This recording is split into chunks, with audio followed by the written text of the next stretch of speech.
Good afternoon, everyone.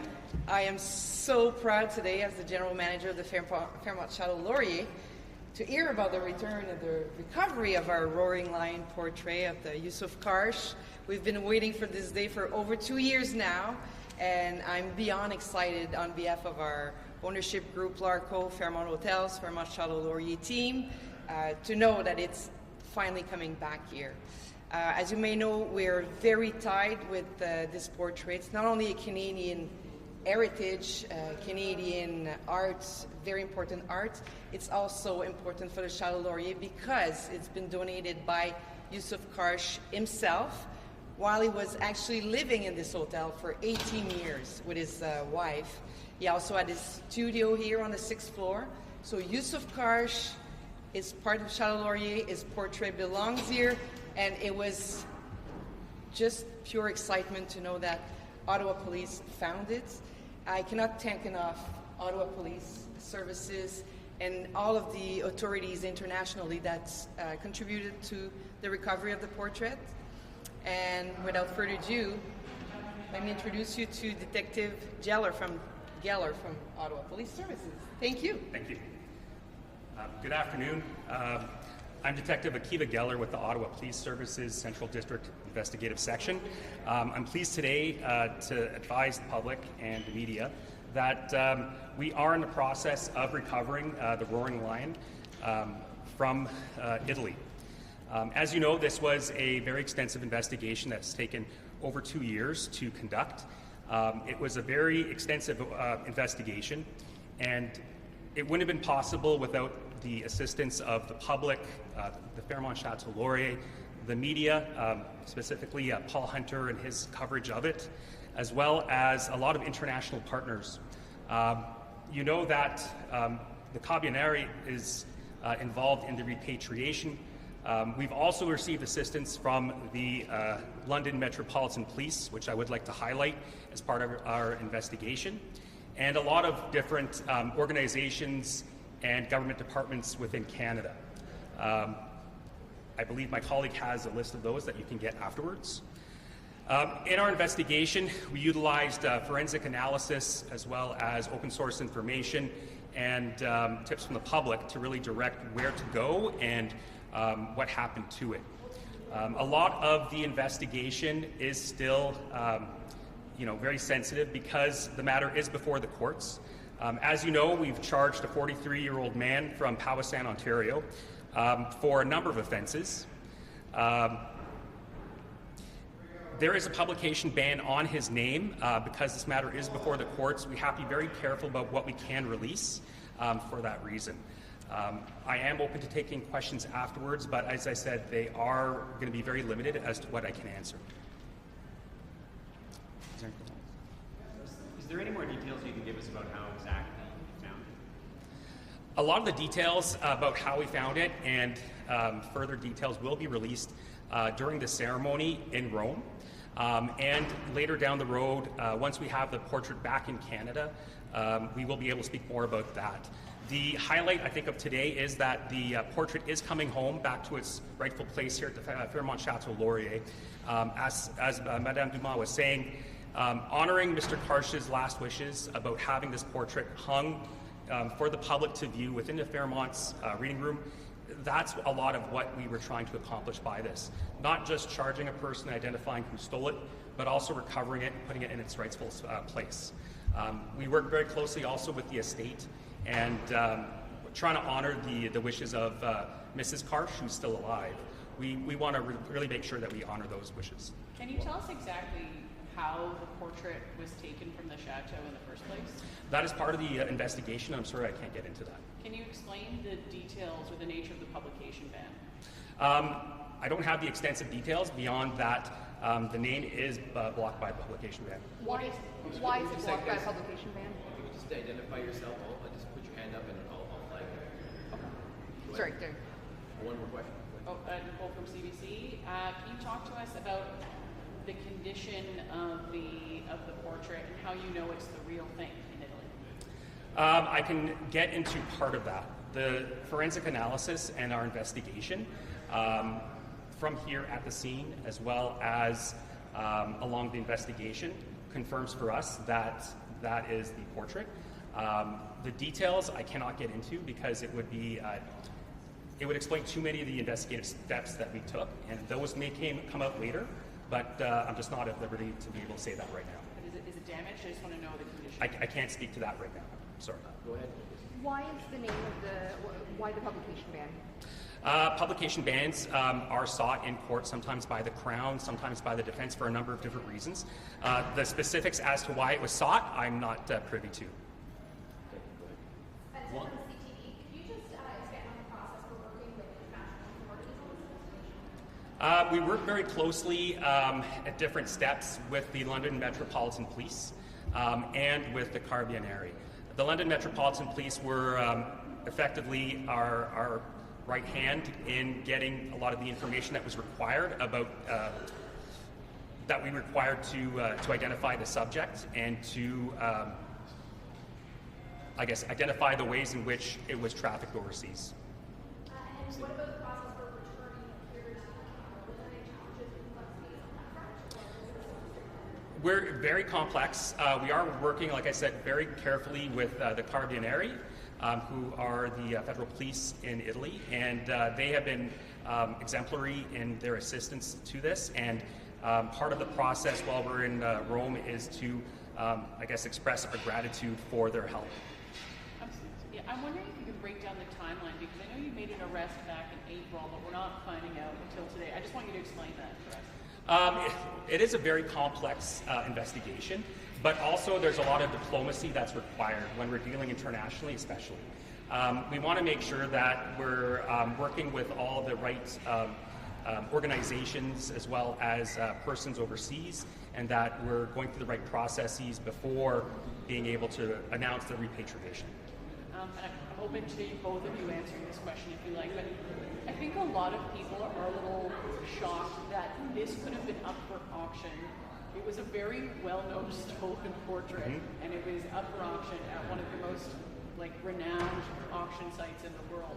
You know, I'm wondering if you could just comment on that. I can comment on that.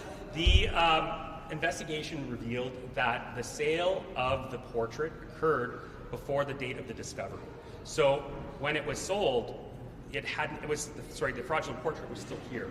So the buyer, the auction house, did not know that it was stolen, and they have been nothing but cooperative with us. And again, a lot of the reasons that we're able to resolve this is the cooperation, the goodwill of both organizations, the auction house, the individual overseas, and a lot of diplomacy was used in this. Hi, Brett with the Walrus. Can you tell us how much it fetched at auction, what it was ultimately worth? I cannot get into the details of that right now.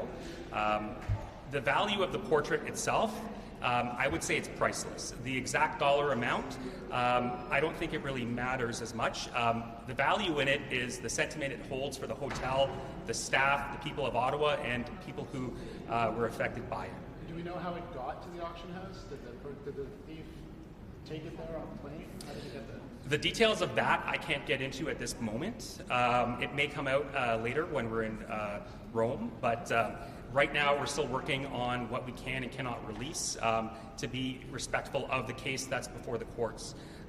We have to be very limited to ensure that the accused has a fair trial, and the natural process sees its logical conclusion.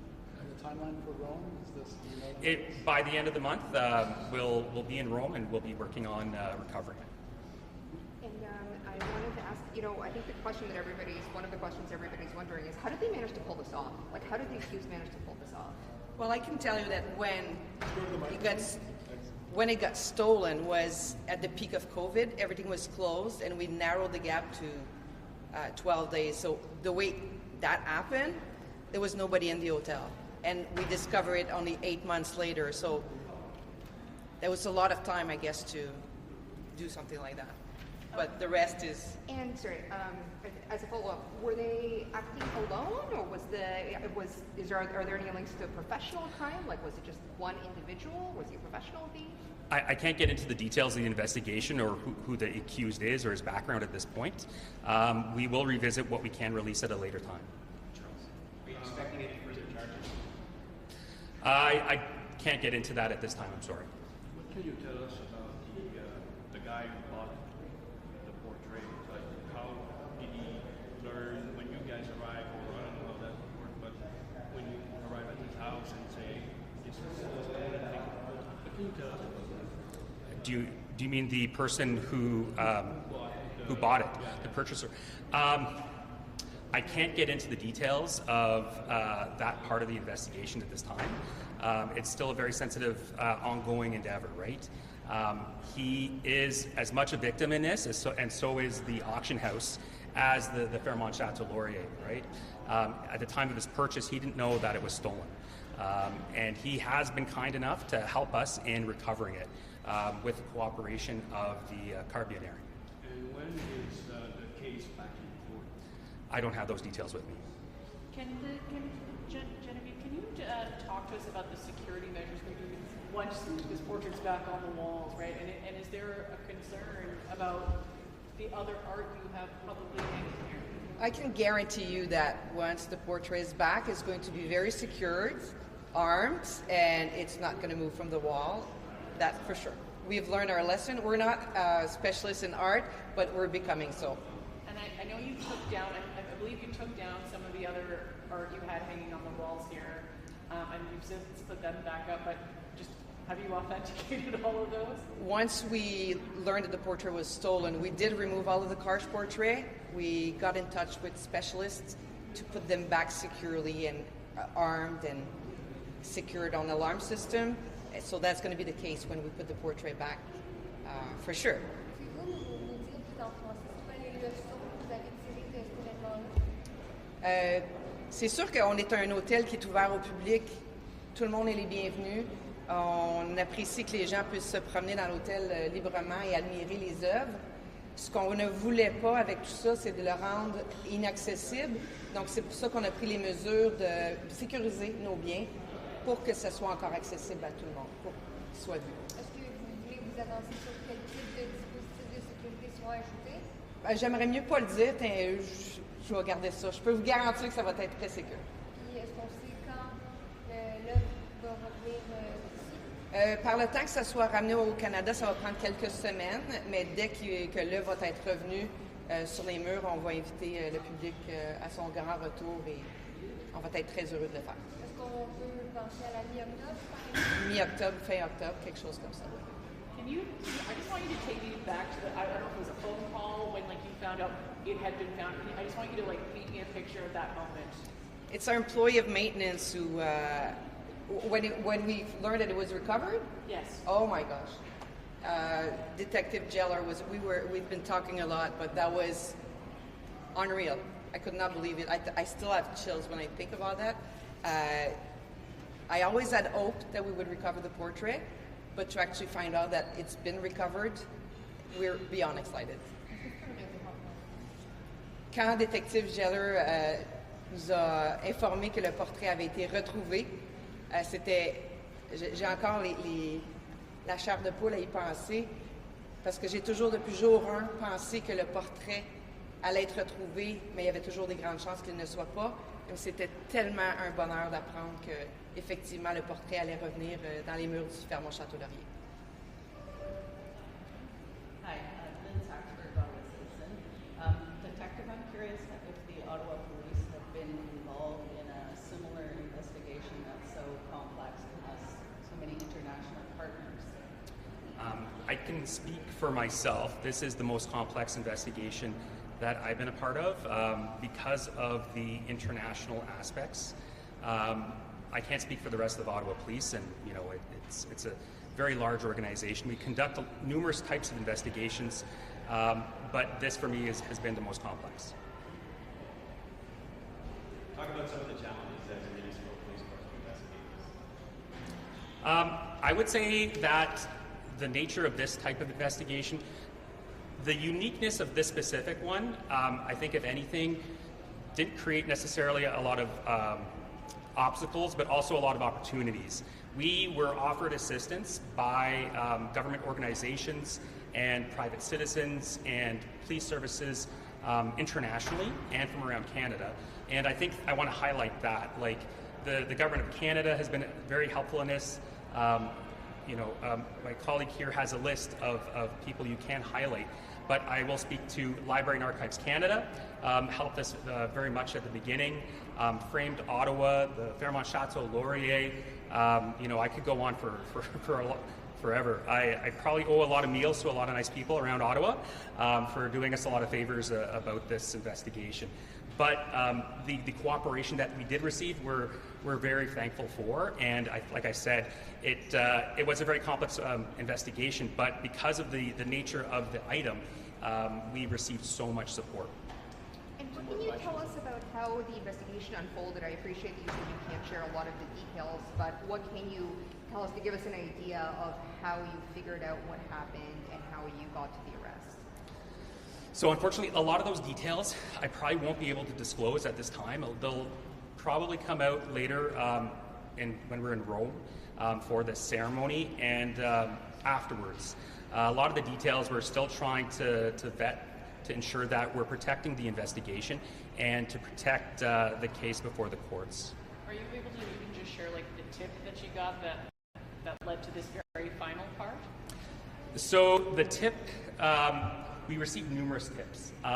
Not one tip was used to specifically identify this portrait as being the stolen portrait. Although we received numerous tips from the public, it helped kind of direct our investigation, but didn't identify the specific portrait itself.